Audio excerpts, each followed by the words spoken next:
বিশ্ববিদ্যালয়ে থাকাকালীন এত দুষ্ট আমার একজন লোক না গেলে মোবাইলে কিছু হবে, কিন্তু এই দেশের লোক যদি যায় মোবাইলে থাকবে।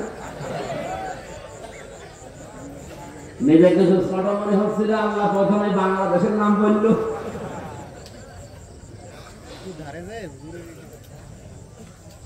তারপরেও সেখানে 100 ভাগ বানানের আইন জারি নেই, অন্তত কিছুটা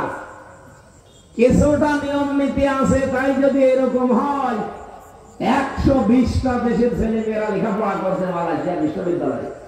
আমি নিজেও ভর্তি হওয়ার জন্য যাওয়ার চিন্তা ভাবনায় আছি। বলেন, সেখানে শুধু আমারে জানাচ্ছে যে এই যে বড় বড় হলগুলো, কত হাজার হাজার ছেলেমেয়েরা এখানে আছে, মোবাইল পড়ে গেছে, কেউ তাকাবেও না, যার যার কাজ শেষে করছে। কিন্তু বাংলাদেশের ভারতের লোক যদি সামনে দিয়ে হেঁটে যায়, এই দুই দেশের ছেলে মেয়েরা হেঁটে গেলেও মোবাইল আর পাওয়া যাবে না, গায়েব হয়ে যাবে।